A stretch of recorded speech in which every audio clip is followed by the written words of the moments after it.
It's Chuck C., and I'm an alcoholic. Hi. I don't know when I have felt any more grateful than I do tonight. This gang that have come down here to hear me bark for about 6 sessions officially and 16 unofficially. There's something else. And it's a great tribute to me for those of you who came down here to listen. And for those of you who came down here to get away from your wives, I thank you for coming too.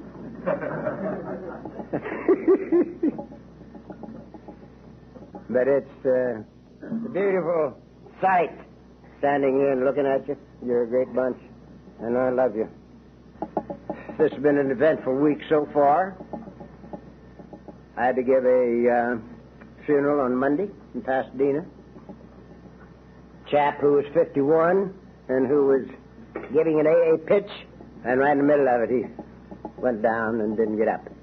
Heart attack. And so that was Monday. And Tuesday I had another one. This was one of the original members of the Compton group. Came in just after it was started. Old Tex Mullis. And Tex had been sober for 21 years. And he did it sort of the hard way because he was a compulsive gambler, too. He loved to gamble. And he won and lost once in a while. The last time I knew him to be in Las Vegas, he won $17,000 on the crap table. Took it up to his wife and said, "Now you send this home." And she didn't. She put it in the safe in the hotel, and he lost most of it before he got out of the place. So it wasn't too bad for him because he thought that was a great joke. He blamed his wife entirely because he told her to send it home. Well, this time he went up again, and he left with a heart attack. So I had to put him away on Tuesday. Wednesday I got my 29th birthday cake, which is something for a tongue-chewing, babbling idiot drunk. 29 years without a drink of pill. And that was pretty nice. And here to finish the week out, I have you people to share with and to be shared with. And I'm, again, very grateful to you for coming. I thought tonight we might just think a little about the problem to get started. This retreat is supposed to be in all of our affairs. The 12th step says, having had a spiritual awakening. As the result of these steps, meaning the first 11, we tried to carry this message to alcoholics and practice these principles in all of our affairs. In all of our affairs. In thinking a little about the problem, I have to think a little about a Texan who was the first chap that sobered up in Houston. He has, I guess, close to, if not already, 35 years of sobriety. He's half a Texan wide and a Texan and a half tall. And he tells a little story. He says if you're going to solve a problem, it helps if you know what the problem is. For instance, says he, I've always been afraid of dogs. He says some little old girl come walking down the sidewalk with a Great Dane on the leash and says she's not afraid of him at all. Says a poodle runs out and I take off. And he's that high, you know. I can just see him running from a poodle. And he says this caused him a lot of embarrassment in his life. And it finally became necessary for him to look at the reason that he was afraid of dogs. And he looked and looked, and he started turning the pages of his life back, and he got clear back to where he was 7 years old. And he remembered that when he was 7, a dog bit him. And that was the reason he was afraid of dogs. But he said that didn't completely satisfy him. And so he looked at it again, and he saw that the reason the dog bit him was that he was chasing a little girl at the time. Now, says he, all my life, I've been chasing women and getting in trouble and running from dogs, and dogs never were my problem in the first place.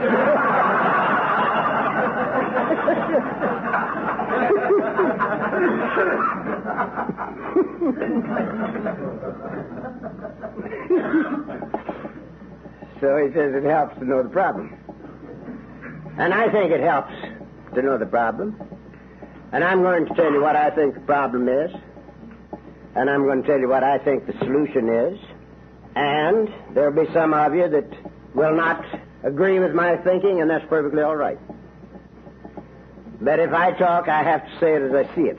So, our immediate problem when we came here was booze. Alcohol. That's the thing that ran us in here. It ran me in a hurry after 25 years. And because I had used every resource I had, and I had lost the battle. So I got here at the ripe old age of 43, a failure in every department of life. Failure as a husband, a father, a businessman, a man, and a drunk. And I had run out of everything, including people, places, things, money, whiskey, and home, and everything else. And there wasn't any place else for me to go but here. However, on my last trip out, I had a very great good fortune. The bottle killed me. The bottle beat me to death. Beat me into total and absolute nothingness. And only then could I come to investigate Alcoholics Anonymous.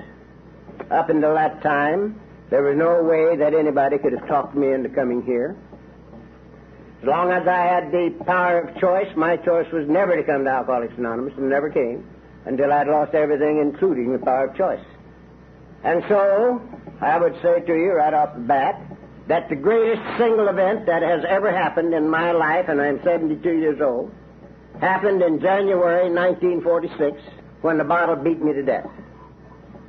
Had it been necessary for me to consciously surrender, the first time I would have died without coming to this program. There was no way that I could surrender. I had never admitted defeat one time in 43 years of life, not to God, man, woman, or the devil. The word surrender wasn't in my vocabulary. It had been bred out of me for generations. So, thank God, on my last trip out, the bottle did it for me. The roadblock was burned out. And I got to the program in a state of total abandonment of self. And everything in the 5th chapter of this book was something I wanted to do the first time I ever heard it. The very first night when I heard this thing read, everything in it was something I wanted to do.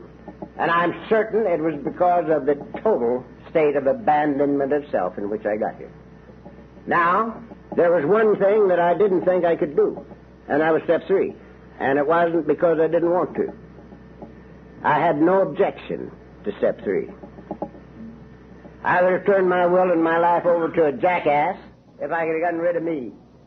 But where it says we made a decision to turn our will and our lives over to the care of God, as we understood him, I didn't think that this was possible for anybody like me, because I didn't think it was cricket to believe that I could give the mess that was me to anybody, let alone to God. I wouldn't have taken me with a large dowry, and I didn't figure God liked me any better than I did. And I hated my guts. So I let it lay. I just let it lay.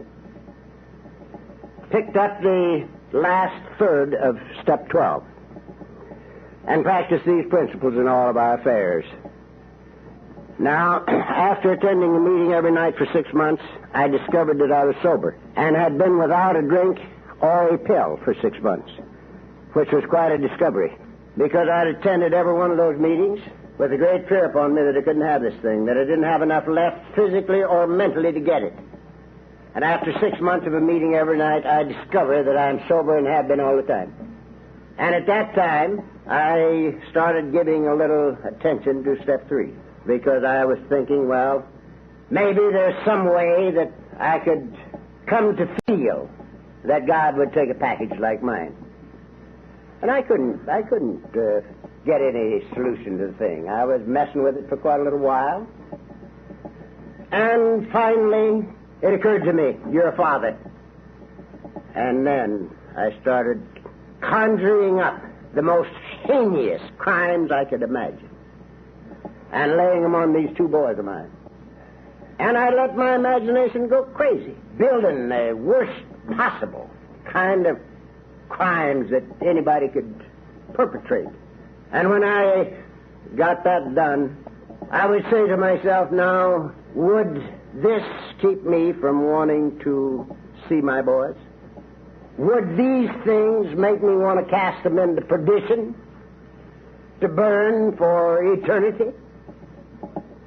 And I had to say no. I couldn't do it. No way could I, regardless of what they did. No way could I assign them to hell. And so I came to believe that maybe the Heavenly Father, being a good guy, and me an evil one, maybe he would forgive me. And I got comfortable. But it had to come through that kind of procedure with me. Now, the funny part of it is, when I discovered that I'd been sober for 6 months, I had to get lost in trying to give this thing to alcoholics. Because they had given it to me. Drunks had given it to me. And I lost myself working with drunks. And after a while, I had another discovery. And that was that something had happened in our household. A year before, Mrs. C was divorcing me. The kids wouldn't come home when I was around. The boss man was going to throw me through the window if I ever stepped foot in the plant again. Had no health, no sanity, no home, no job, no nothing. And it appeared that the war was over. The household was living like kittens. And that was a good discovery. That was about a year after I got here. And another 6 to 8 months went by. And I made another discovery. And that was that I was still trying to clean up my desk at the office. We'll talk a little about this when we talk about A in business, or practicing these principles in business. But here I was, still trying to clean up my desk at the office. And business was good. It was plumb good. And that was a pretty good discovery. Maybe another year went by, and I discovered that the state of my being was better than anything that I had ever dreamed of in my life. My livingness, being itself, was better than anything that I ever dreamed of. And that was a good discovery. And now 5, maybe 6 years have passed, and I made another discovery, which I believe to be the great discovery. When we make this discovery, the search is over and life begins. Life isn't over. Life just begins, really. And this discovery was that I was never alone anymore. I, who had walked alone for 43 years, totally alone, I was never alone anymore. I had a God of my very own. And where I am, He is. I'm often by myself, but never alone. And this has been the way it's been ever since the discovery, and it's the way it was before the discovery. Because I hadn't been alone since my first meeting. Now, I believe that this program of ours, the Alcoholics Anonymous program, is a program of uncovering, discovering, and discarding. That's the AA program to me. Uncovering, discovering, and discarding. The first 9 steps of the program are the uncovering steps. Clearing away the wreckage of the past.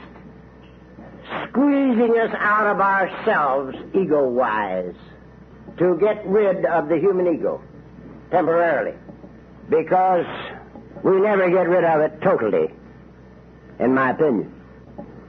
I am convinced that nobody can honestly take the first 9 steps in this program without making the discovery that something has happened. And it's very, very terrific. Because when we honestly apply the first 9 steps of this program to me, I apply it to me.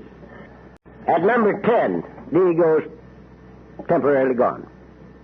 Now, I am convinced in my own mind, totally and completely convinced, from the toenails to the top of my longest hair, that there's only one problem in this life. One problem that includes all problems, and one answer that includes all answers. Now, that's oversimplification, isn't it? One problem that includes all problems, and one answer that includes all answers. I am totally convinced that the only roadblock between me and you and me and my God is the human ego. The only roadblock there is. I further believe that the best definition you'll ever hear of the human ego is the feeling of conscious separation from. The feeling of conscious separation from. From what? From everything. From God, I like to use three words: life, good, God, which to me are synonymous words. Conscious separation from God, from each other, and eventually from ourselves. That is the thing that says to me, here am I, big me, little me, smart me, dumb me, rich me, poor me, against the whole world. I've got to outthink, outperform, and outmaneuver in order to eke out a miserable living out of an unfriendly universe. That's what they laid on me as a kid. The very cliches of life. The early bird gets the worm, the devil takes the hindermost, you got to be there firstest with the mostest. Builds on that premise. Here am I against the whole world. Got to outthink, outperform, and outmaneuver. Consciously separated from each other and from God.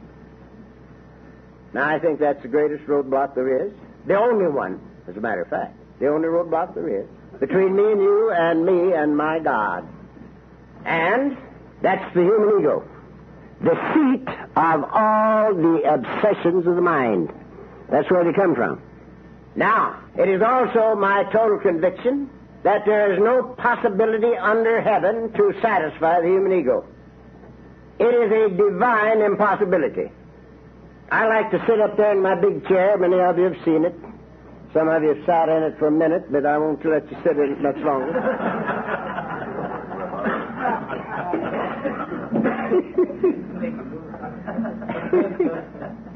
And I looked down on top of that little town, Laguna Beach, beautiful shoreline, the channel, right straight in front of my chair is Avalon on Catalina Island.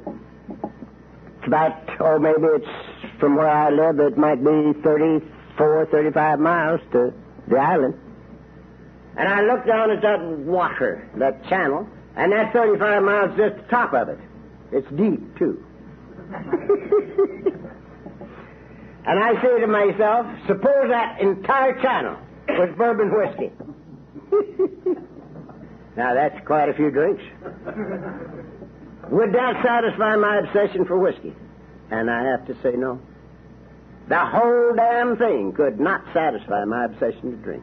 Because when I get started drinking, before long I'm flat on my back in bed, drinking the clock around.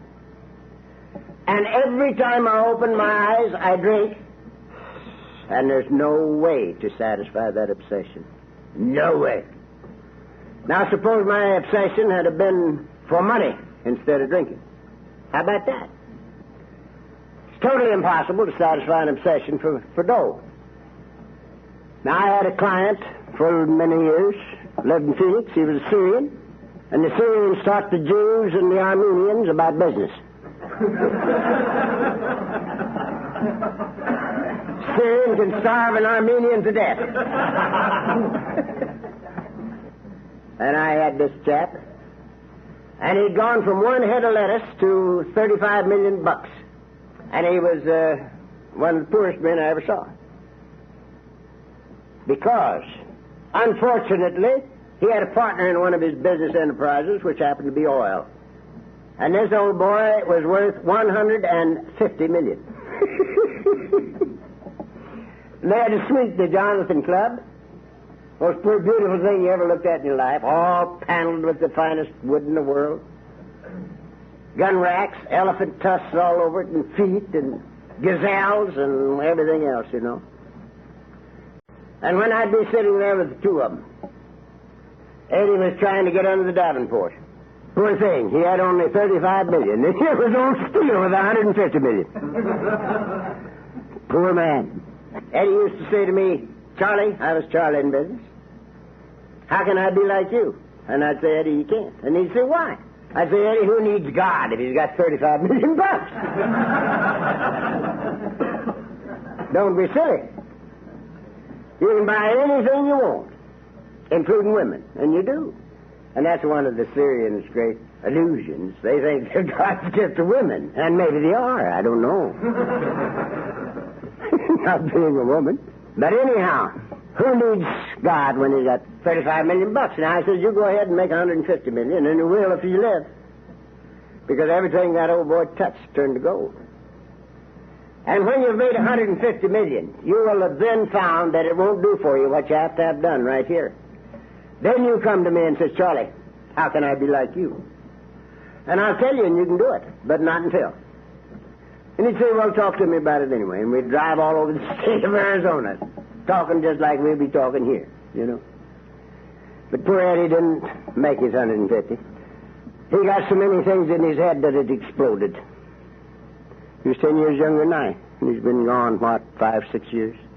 And he died. It's impossible to satisfy an obsession for money. Suppose my obsession had have been for power. How about that?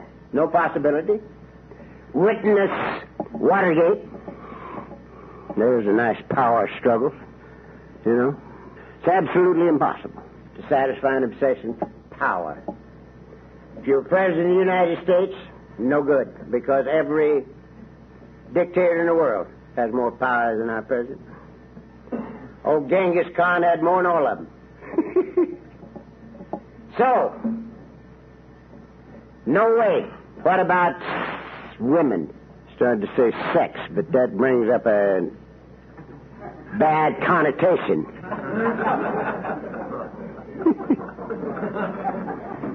I've been getting invitations lately to go up and talk to the deviants. And God bless me, I can't hardly make it. So far, I've been able to sort of have some other thing to do or get something else to do. So, let's say women. Suppose my obsession had been for women. And supposing that I had been the greatest Lothario of all times. And supposing I had captured every chick I set out to catch, but one. Now, at my age, that'd be a pretty good-sized army, don't you think? Would they satisfy my obsession for women? This one kills me. The one I can't get kills me dead. So, if you can't beat them, join them. We got to get rid of the obsessions of the mind. And in order to get rid of the obsessions of the mind, we have to be rid of the ego. Because that's where they come from. I want, I don't want, I like, I don't like, I. That's it. Now, that's the reason that the wording in this book is like it is. There's 452 pictures in the first page and 2 paragraphs in our chapter 5. Boy, there's a lot of things said in that dealing. Rarely have we seen a person fail who has thoroughly followed our path. Now, I hear people get up here and say that they have heard Bill Wilson say that there's one word in the book that he would change if he was doing it again. And that would be to take out the rarely and put in never have we seen a person fail who has thoroughly followed our path. Well, Bill didn't say that to anybody, because he knew why he put rarely in there. If he had have said, never have we seen a person fail who has thoroughly followed our path, I see about 4 people here at the front table looking right at me that would have said, oh, they've never seen a failure, or by God, I'll show them one. Yeah. That's the reason that's rarely. And Bill did tell me that himself. I happen to know him pretty good. Rarely have we seen a person fail who has thoroughly followed our path. Now, I heard that read one time, which I think maybe is even better than it's written. Some guy got up here and he read it. Rarely have we seen a person fail who has thoroughly enjoyed our path. I think that's terrific. I put in a sanction that change, you know. It's very good. Those who do not recover are people who cannot or will not completely give themselves to this simple program. Usually, men and women who are constitutionally incapable of being rigorously honest with themselves. Being honest with themselves. And following the path. There's two pitches. Right there. To be honest and to follow the path. Thoroughly follow the path. They're naturally incapable of grasping and developing a manner of living which demands rigorous honesty. Now, there's a pitch. Grasping and developing. You see, we're people who never were able to settle for status quo. Never in our lives, long before we ever had a drink, we were unable to settle for status quo. Nothing that was normal ever merited our attention for more than a split second. If it wasn't better than normal, we didn't like it. And that's before we ever had a drink. So, we had better jolly well grasp and develop. Because a happy sobriety will turn into a drunk unless we develop. We've got to walk. We've got to keep going. All we need to do is get fat and complacent and quit walking, and we're in trouble. So grasping and developing a manner of living which demands rigorous honesty is a whole weekend. There are such unfortunates, they're not at fault, they seem to have been born that way. That's a line that I'd get the hell out of there. I don't like that line, because in 29 years, I have had, I don't know, probably 500 people tell me that they're sure that they're naturally incapable of being honest with themselves. Naturally incapable of it. Well, I'm sure that if you're still breathing, there's, and you don't have two or three of those wheels missing entirely, there's no way that you can hide behind that. But it's sort of a thing that we use once in a while. Their chances are less than average. There are those, too, who suffer from grave emotional and mental disorders. But many of them do recover if they have the capacity to be honest. I got to tell you a little story. Many of you have heard it, I'm sure. But in the early days in Los Angeles, we didn't have anybody out here that had ever attended an AA meeting. And the Jewish gentleman came out here with a book. He didn't know he had it. He came to in Palm Springs, and he started looking through his luggage for some whiskey, and he found this book. And he didn't know how it got into his suitcase. But he didn't have any whiskey. And so he read it. And he just kept reading it, and he liked it. He liked what he read. And he came into Los Angeles with this book. And he got a hold of some people, and they started a meeting. And they didn't know how to start a meeting. And so the custom that has spread pretty well all over the world was established right here in Los Angeles. First meeting. That's reading a portion of chapter 5. This Jewish boy says, I don't know how to start a meeting. But he says there's a chapter in this book entitled How It Works. And it gives us a thing, and let's read it. And they read this portion of chapter 5. And you'd be surprised how much of the world that's covered up until now. They do it in Australia, they do it in New Zealand, they do it in Canada, they do it in Texas. They read this all over, and it's beautiful. Every time I read it, it reminds me that my survival depends on this thing right here. Now, a little bit later, this bunch, maybe there are half a dozen of them at this time, got a hold of an old boy off Skid Row. His name was Whitey. And Whitey had been a little bit too close and too long with the vino. And he babbled all through the meetings. He'd just sit there and babble. And it was bothering him. So they decided they ought to take him to the doctor and see what was the matter with him. So they did. They took Whitey to a doctor, and this doctor took a few quick passes at him, and he says, boys, get him up. This one you can't help. Spend your time on somebody that's got a chance. But he has such bad brain damage that you're just wasting your time. And so the next meeting, of course, they had a discussion about Whitey. And the whole gang of them wanted to dump Whitey. Keep him from interrupting the procedure with his babbling. And, of course, there's one guy there that had read something in the book. And he says, wait a minute, boys. It says right here that the only requirement for sobriety is a desire to stop drinking. And Whitey wants to get sober. And we can't kick him out. And they said, that's right, that's what it says. And they didn't kick Whitey out. And it's a matter of medical record and a record that 1 year later, Whitey was accepted in the United States Marines. Last I heard of Whitey, he was running a newspaper in the Middle West. There's a miracle here. There are those who suffer from grave emotional and mental disorders, but many of these do recover if they have the capacity, to be honest.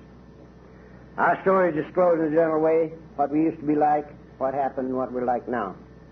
If you have decided you want what we have and are willing to go to any length to get it, then you're ready to take certain steps. Why are those phrases in there? Why do we go clear back here in the first line of the second paragraph, chapter 3, and we read a line that says, we learned that we had to fully concede to our innermost selves that we were alcoholic. This is the first step in recovery. Why? Why is that clear back here? First line of the second paragraph, chapter 3. Program of recovery is over in 5. It's there because if we be alcoholic, we are caught in a trap we cannot spring. We have to have help. And we can't get help until we recognize the need for it. It's impossible. We're a peculiar breed of cats. We can't hear it, we can hear, and we can't see it, we can see. And don't make a bit of difference who's talking. For instance, a number of years back, in the state of Virginia, I spent a good deal of time with a great celebrity, films and TV, and he and his wife were both alkies. And I was very fond of him, and I was very hopeful that something was going to happen.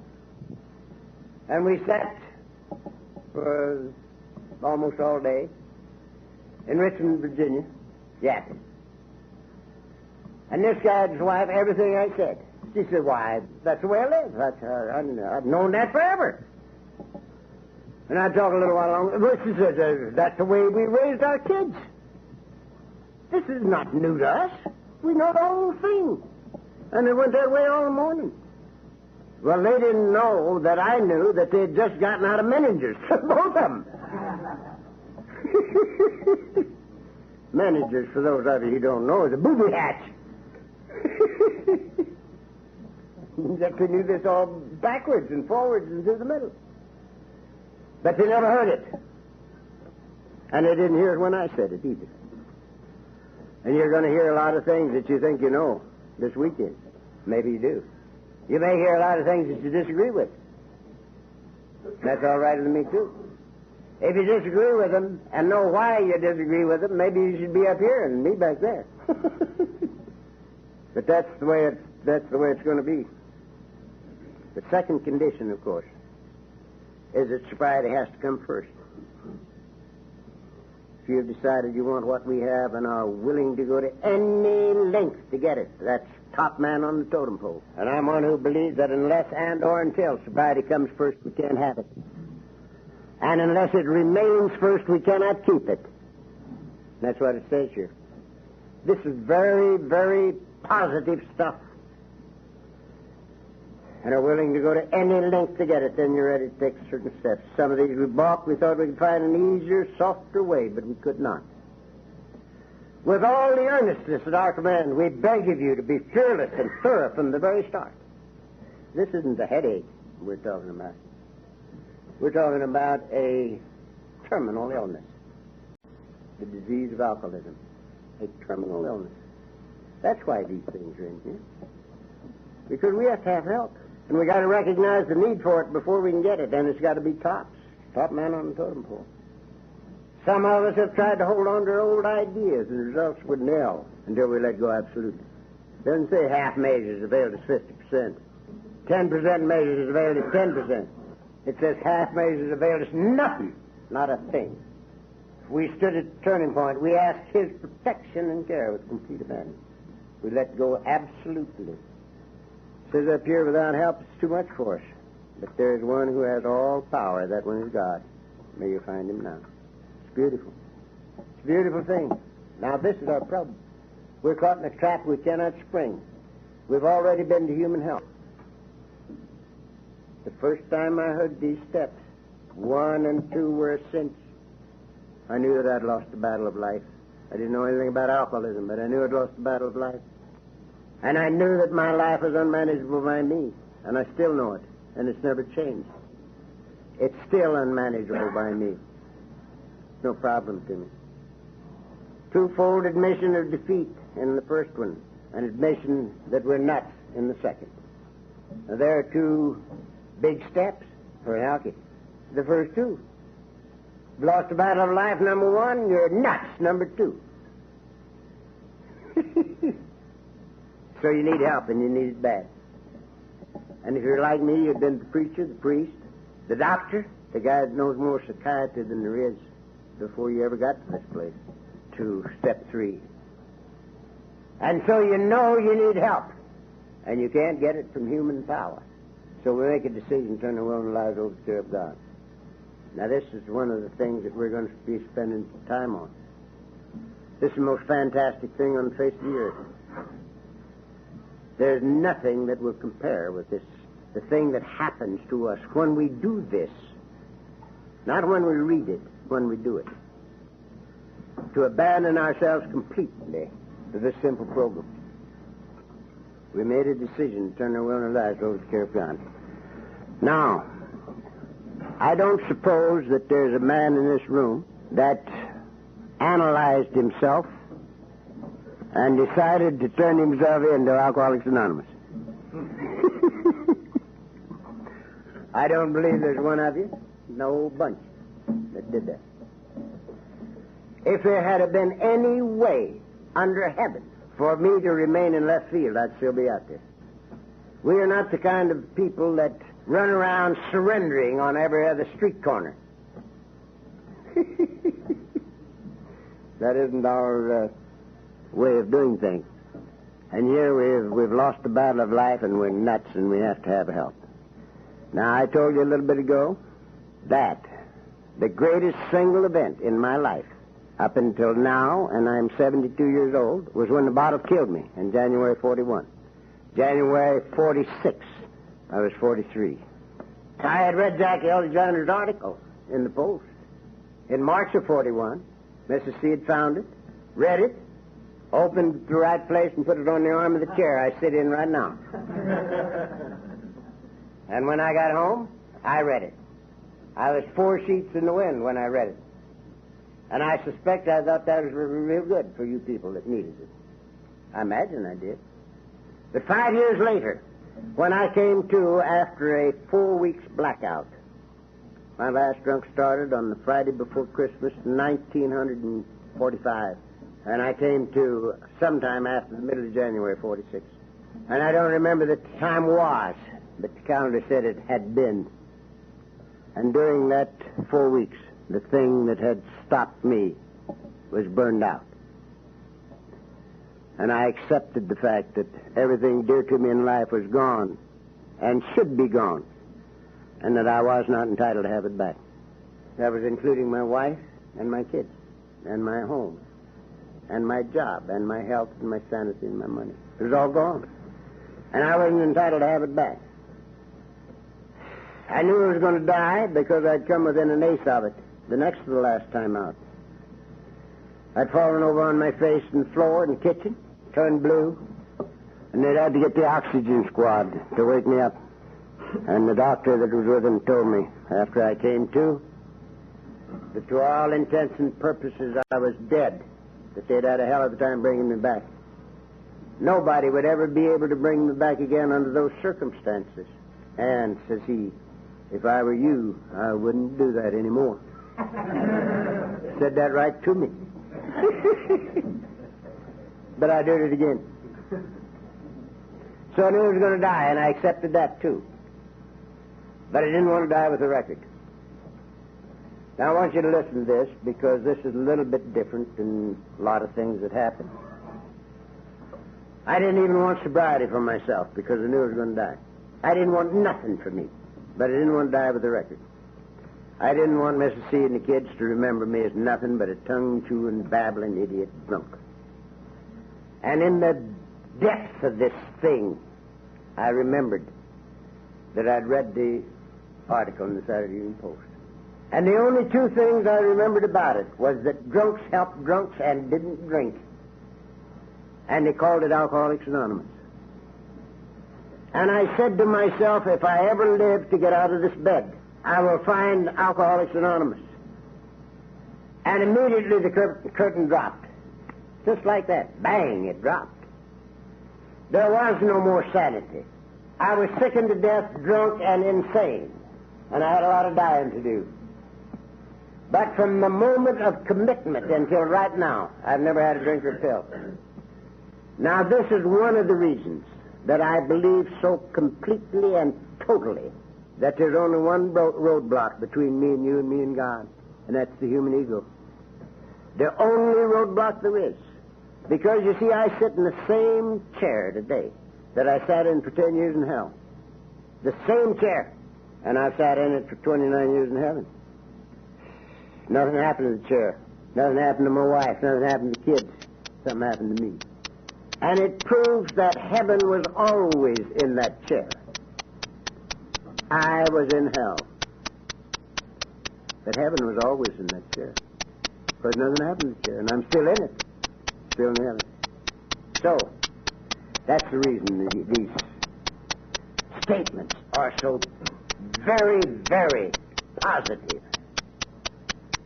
To abandon ourselves completely. To the let go absolutely, it says. And to turn our will and our lives over to the care of God. Now, this is the problem. Something has to happen that we get rid of the obsessions of the mind. And that's what this program of ours is all about. The American Medical Society, we have some of its most illumined members right here.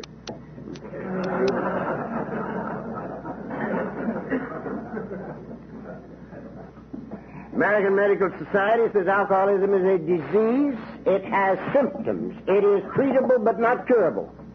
And the only way an alcoholic can successfully live is not to take the next slug. But they cannot tell us how not to take the next slug. They can't tell us how. That's what this book is all about. To tell us how to get rid of the obsessions of the mind that cause us to drink. That's what this whole program is all about. To rid us of the obsessions of the mind that cause us to drink. Now, why am I not drunk tonight? It's a good question. I'm a tongue-chewing, babbling idiot drunk. Why am I not drunk tonight? This is Friday.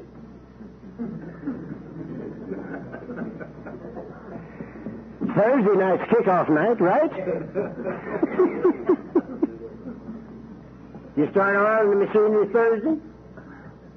You get in high gear on Friday. You paint Saturday, right? Sober up Sunday. Taper off so you can go to work Monday. Some Sunday you taper off so you can go to work some Monday. Why am I not drunk tonight? Because I have the thing I was looking for in the bottle. And that's the only reason I'm not drunk. That's the only reason I'm not drunk. I have the thing I was looking for in the bottle. Now, what is the thing? That king-size hurt is gone. You know the king-size hurt. The kids call it that hole in their guts when they're standing on the street corner and the wind's blowing through. That's what the kids call it. When I first heard him say that, I said, hey, they went to a meeting someplace. They heard that. They stole it from somebody that knew what he was talking about. But that ain't right. I learned that ain't right. They're the guys that coined it, standing on the street corner with a big hole in their guts and that wind blowing through. Big hurt. That's gone. I'm not fighting me or you or life or God or the devil. I am at peace with me and with you and with my very own God. And that's the only reason I'm not drunk. When I say I am an alcoholic, it means this, that I cannot live and drink. And of myself, I cannot keep from drinking. And that's just as true right now as it was 30 years ago. That's step one, says we admitted we were powerless over alcohol, that our lives had become unmanageable by us. And I've looked all the way through this and through the manuscript from which this was written and through the most recent book that was printed, and there's nothing in any one of them that says that if I'm sober 10 or 12 or 29 years, my life will become manageable by me. They don't say that. I look. It's not in there.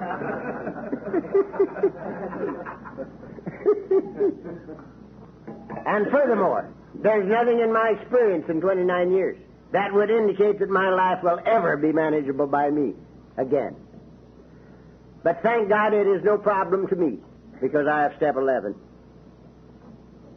I have lived by step 11 for 29 years. Sought through prayer and meditation to improve our conscious contact with God as we understood Him, praying only for knowledge of His will for us and power to carry it out. I have lived in total expectancy of guidance and direction for 29 years. And I get it. And you might say, how do you know? I've got the simplest rule in the world. I never had it so good. This is the only good life I've ever known, the only easy life that's ever been mine in my entire lifetime. And I've got 29 years to look over sober without a drink or pill, 25 years drunk or drinking, and 19 years before that. And this is the only good life I've ever known, the only easy life that's ever been mine. So I highly recommend it. This is the way to get rid of the obsessions of mind. Here are the steps we took. We're sober. Now, don't say here are the steps we read or heard read or learned by heart. Don't say that. Don't say here are the steps we interpreted. You can't find that in here. Don't say that. Don't say here are the steps we conned God into taking for us. There have been a few people around this neck of the woods that were experts on interpreting the steps. There's one guy out in the valley there for a while that was selling interpretations of the steps and teaching interpretations of the steps until he got drunk. His business went down the rat hole. Don't say that. It says here the steps we took. And the reason we have to take them is because we're caught in a trap we can't spring. We have to have help and can't get help until we recognize the need for it. Now, going on down through to step 9, the first 3 steps are decision. The 4th and 5th are action steps. We made a searching and fearless moral inventory of ourselves. We write it. The book says very specifically that it's good to write the thing down. We're more apt to do it right if we write it. Takes a little longer. It's good for us. So we write it. Now it's a moral inventory, so we don't have to write every time we turn left when we should have turned right. It don't mean that we have to put down everything we ever stole, or every lie we ever told, or every time we ever got drunk. That's not what it means. It means to write down enough that we can see the motivation for what we have done up until now. The motivating force in our lives, and of course, if we want to get real simple, the whole thing will boil down to obsessions of the mind, which is the ego. Every one of them will boil down to trying to satisfy the human ego, which cannot be done. So we write it down, then we share it. share it with God, ourselves, and another human being. Another human being is the thing that really sets us up for the kill. I can admit to God and to myself hidden the privy. You know. Nobody knows but me and God. But if I have to spread this dirty linen out before another human being, man, if you got any ego left after that, you ain't done it. That's an ego buster. And so we've written it and shared it, and now we've become willing to give it away, and we give it away. Again, we got 2 action steps in there. These next 2 are not action steps. They're, again, decisions. Now I find people all over the world beating their brains out, trying to get rid of their obsessions of the mind. Their defects of character. I bet you there have been 1,000,000 hours spent in arguing over why step 6 we're entirely ready to have God remove all these defects of character, and step 7 says, humbly ask Him to remove our shortcomings. And there have been 1,000,000 hours spent on what's the difference between shortcomings and defects of character, you know? There's supposed to be a difference. I asked Bill. He says, I don't know. He says, I think I didn't want to end 2 lines right next to each other with the same words. He says they mean the same thing. So that's going to knock a lot of arguments out, isn't it? But the main thing is that we become willing to give them away, and we give them away. We don't do these things. If we could have done away with our defects of character, we would have done it before we came here. I wasn't just jumping up and kicking my heels together saying, goody, goody, I get to go to Alcoholics Anonymous. I'm sure my mother didn't raise me to be a member of Alcoholics Anonymous. She's 96 and she don't believe it yet.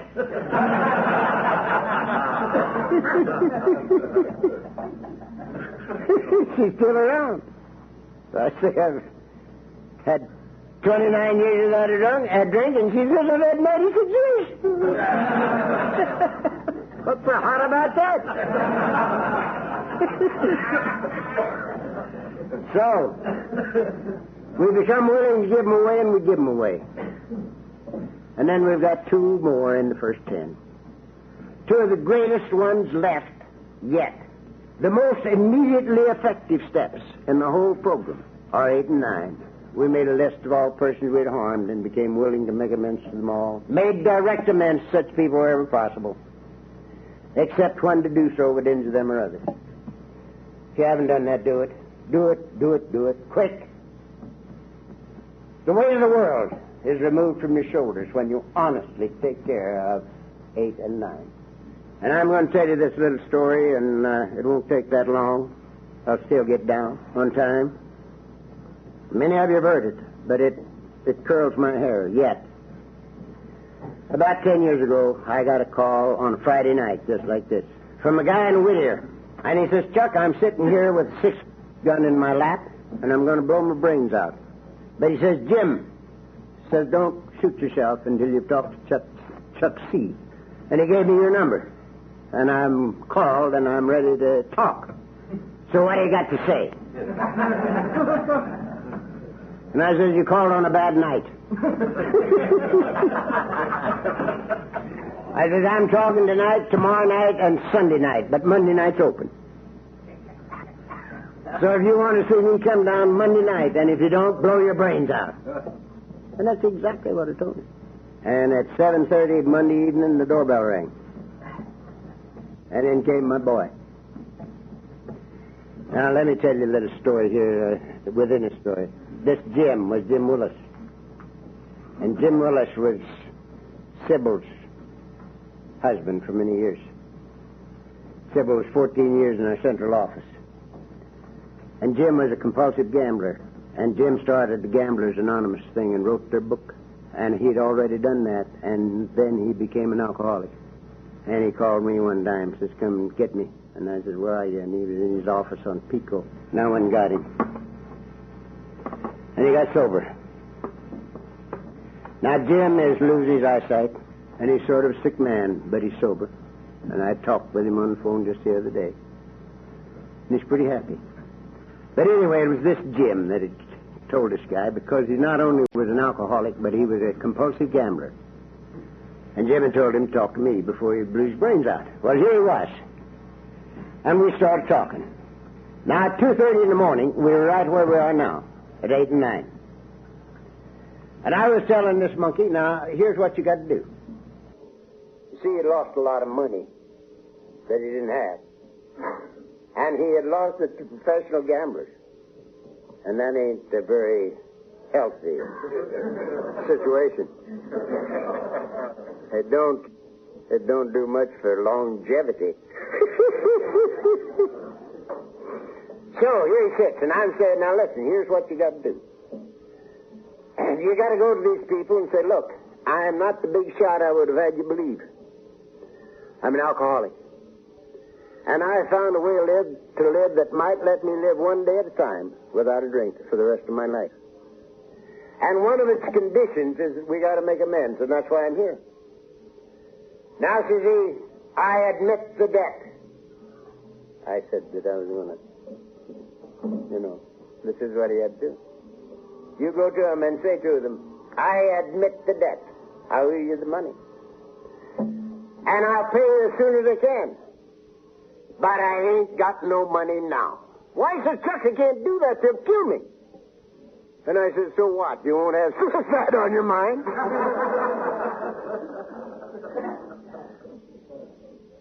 And the old boy started to laugh, and he's still laughing. And he's walking the streets free, man. Ever since he was laughing right over the hill, when he left me. And he never quit. And he paid him off. Nobody killed him. So one of these things. So if you haven't done 8 and 9, do them. The weight of the world goes right off your back when you do them. Now, to finish up, alcoholism cuts across our society from the highest to the lowest. We have peoples of all professions, all states of poverty and riches, priests and preachers from all denominations. We have in this deal. We have world scholars amongst us, bankers, no one of whom would have come here if they could have stayed out. So, we have a problem that you and I cannot solve. We have to have help. And those first 9 steps will roll away the stone, because those are the surrender steps. The surrender steps. Surrender is the thing that opens the door, that allows us to get the help. Because God himself cannot help us until we will allow it. The recognition of the need for help and the turning of our will and our lives over to the care of God and the clearing away of the wreckage of the past is the beginning of victory. It's fantastic. Don't be afraid of it. Now, I'm convinced that you and I have to do this without getting too serious about it. We get too serious and nothing happens. If we look too hard, we'll never find. I looked for this thing for 30 years before I got here, and I couldn't find it. I came here not looking for it, and it found me, or we found each other, or something. Wasn't even looking for anything but a way to live one day at a time without drinking, so I could rub out as much of the record as I could. So I want us to have a lot of fun this weekend. Don't be too serious. Rule 62.